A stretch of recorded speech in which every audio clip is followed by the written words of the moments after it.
37টা বাড়ি রেডি করে রেখেছি। Mintu road, hair road, Dhanmondi এবং গুলশান মিলিয়ে। ত্রয়োদশ জাতীয় সংসদ নির্বাচনে নিরঙ্কুশ বিজয়ের পর সরকার গঠনের প্রস্তুতি জোরদার করেছে বাংলাদেশ জাতীয়তাবাদী দল। নতুন মন্ত্রী প্রতিমন্ত্রীদের আবাসনের জন্য রাজধানীর মন্ত্রীপাড়া খ্যাত বেইলি রোড, মিন্টু রোড ও হেয়ার রোড এলাকায় প্রস্তুত করা হচ্ছে মোট 36টি সরকারি বাংলো বাড়ি অ্যাপার্টমেন্ট। এর মধ্যে রয়েছে 24টি বাংলো বাড়ি ও 12টি অ্যাপার্টমেন্ট।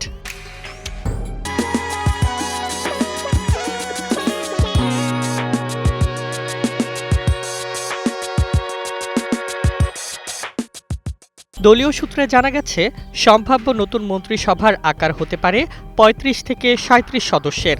এর মধ্যে ২৬ থেকে ২৭ জন পূর্ণমন্ত্রী এবং ৯ থেকে ১০ জন প্রতিমন্ত্রী থাকবেন। শেষ মুহূর্তে আরও ১ বা ২ জন যুক্ত হতে পারেন বলেও আভাস মিলেছে। মঙ্গলবার প্রধানমন্ত্রী হিসেবে শপথ নিতে যাচ্ছেন বিএনপি চেয়ারম্যান তারেক রহমান। সরকারি আবাসন পরিদপ্তর জানিয়েছে, মন্ত্রী প্রতিমন্ত্রীদের জন্য নির্ধারিত বাংলো বাড়ি ও অ্যাপার্টমেন্টগুলো ধাপে ধাপে খালি করা হচ্ছে। ইতোমধ্যে কয়েকটি বাসভবন খালি হয়েছে, বাকিগুলো শিগগিরই ছাড়বেন বর্তমান বাসিন্দারা। অবসরে যাওয়া কয়েকজন বিচারপতি ও ঊর্ধ্বতন কর্মকর্তাদেরকে বাড়ি ছাড়ার নোটিশ দেওয়া হয়েছে। কর্মকর্তারা জানান, কিছু বাসভবনে সংস্কার কাজ প্রয়োজন। সম্পূর্ণ প্রস্তুত করতে ১ থেকে ২ মাস সময় লাগতে পারে। তবে যেসব ইউনিট এখন খালি রয়েছে সেগুলো দ্রুত হস্তান্তরের উপযোগী করা হচ্ছে।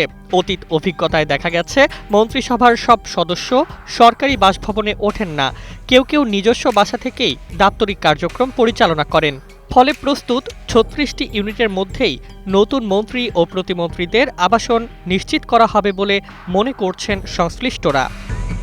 এদিকে নতুন মন্ত্রিসভার সদস্যদের ব্যবহারের জন্য মনোগ্রাম ও পতাকা স্ট্যান্ড যুক্ত সরকারি গাড়িও প্রস্তুত রাখা হয়েছে।